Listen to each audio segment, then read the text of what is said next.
नमस्कार, आदाब। NKZ news में आप सभी का स्वागत है। मैं हूं हयात खान। आइए डालते हैं खबर पर एक नजर। या मुंबई उपनगरात परिसरात बऱ्याच कोस्टल एरियावर हे कन्स्ट्रक्शन कोस्टल रोड हे ते झाल्यामुळे इकडचा एरियाच नेस्तनाबूत झालेला आहे। त्याच्या प्रजनन शक्ती त्याच्यामुळे प्रजनन शक्तीची ऱ्हास झालेली आहे। जी पाहिजे ती मच्छी चांगल्या क्वालिटीची मच्छी जी यायची ती आता मिळत नाही। हे ब्रिजनी तर पोटावर पाय दिलेलंच आहे, त्याचा काही इश्यूज नाही। आता काय तर ब्रिजमध्ये तर खूप त्रास आहे आम्हाला। आता बोटी काढताना त्रास आहे, बोटी घालताना त्रास आहे। त्याचा हिसका वाढला ना, पाण्याचा करंट वाढला आहे त्या ते गेटवर। हे आमच्याकडे स्थिर नाही ना समुद्र, आमच्याकडे लाटांचा समुद्र आहे ते। त्याच्यामुळे काय होतं, प्रजनन शक्तीची जी वाढ पाहिजे ती होत नाही व्यवस्थित। तुम्हाला पाहिला मॅनग्रोव्ह पण आता मुंबईत राहिले नाही ना, तर किती मॅनग्रोव्हचं हे होतं, आता काहीच नाही। मेन म्हणजे त्याला पोषक वातावरण मॅनग्रोव्हमध्ये प्रजनन शक्तीला फार महत्त्वाचं असतं। 2 महिने बंद ठेवलं जाते बोटींना, तर ते का ठेवलं जातं? ॲक्च्युली 2 महिने जे बंदी आहे ती एक शासनाचा पण नियम आहे की 1 जून नंतर रेनी सीझनमध्ये मच्छीमारी शासनाने बंदी घातलेली आहे। त्याचं कारण काय, काही बोटी समुद्रात बुडालेल्या आहेत, काही माणसं दगावलेली आहेत, त्याला प्रतिबंध म्हणून ह्या मच्छीमारी थांबवलेली आहे।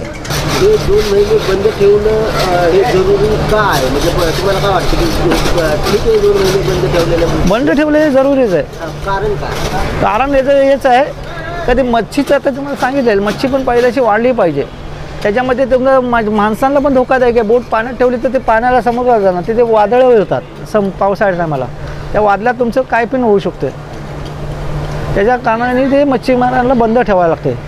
मला सांगा, जे प्रजनन असतं मच्छ्यांचं हे 2 महिन्यामध्ये होतं ते कसं? प्रजनन म्हणजे काय की ह्या पिरियडमध्ये मच्छी मोठमोठी मच्छी किनाऱ्याजवळ अंडी टाकण्यासाठी येतं।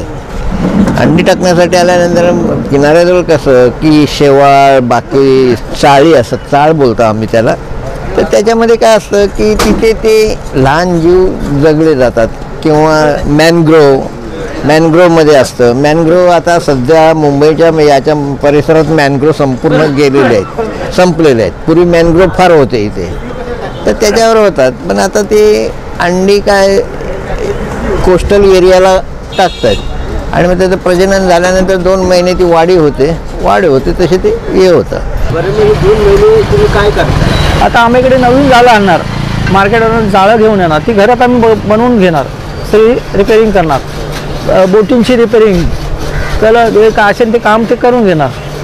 मॅक्झिमम 90% लोक मच्छीमारी करत नाही, बोटी किनाऱ्यावर चढवत आहेत आणि त्याला मग रंगरंगोटी हे बाकीच्या काय व्यवस्था आहे ती डागडुजी हे करत राहतात। आणि ते मग नारळी पौर्णिमा किंवा 15 ऑगस्ट या दरम्यानपर्यंत ते संपूर्ण कामकाज पूर्ण करतात आणि नारळी पौर्णिमेनंतर ते उतरवायला सुरुवात करतात, मग परत मच्छीमारी चालू करतात। LED लाईट आल्यापासून आम्हाला थोडी मच्छी कमी झाली, कारण त्याची पैदाशी कमी केली आणि त्यांनी सर्व जीव आहे ना, जीव तो मारला जातो त्यांचा। तुम्ही कशा प्रकारची मच्छी? आम्ही जाळीने घेतो, आम्ही पासा घेतो मच्छीचा, 3 बोटी 2 बोटी 4 बोटी 4 अंगल 5 अंगल ह्या टाईपची आम्ही जाळं वापरतो।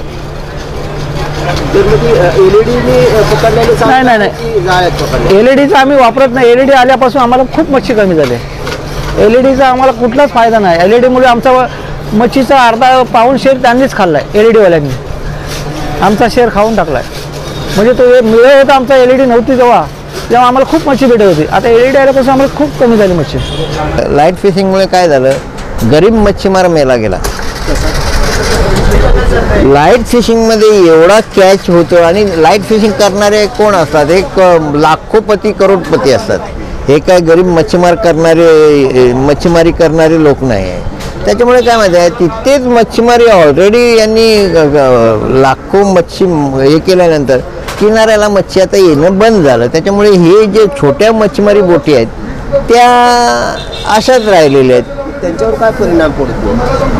त्याच्यामुळे मच्छी किनाऱ्यापर्यंत येत नाही ना, चांगली मच्छी, लहान मच्छी. एलईडीचं हे काय असतं, एलईडी पर्सनेट, याच्यामुळे मच्छी जबरदस्त आहे. याच्यामुळे तुम्हाला काय झालं की हे पर्सनेट, एलईडी पर्सनेटमुळे अनेक जाती नष्ट झालेल्या आहेत, माशांच्या ज्या जाती होत्या. ही परिस्थिती कशी सुधारेल तुम्हाला काय वाटतं? याच्यामध्ये बदलाव आला पाहिजे तर कसा बदलाव आला पाहिजे? आता विकासाच्या कामामध्ये बदलाव तुम्ही कुठल्या परिस्थितीत आणणार? एक तर तुम्हाला विकासही चालू आहे आणि दुसरे मच्छीमार पण मरत आहेत. तर आता त्याच्यासाठी आंदोलनं हे ते कर, मग चला कॉम्पेन्सेशन द्या.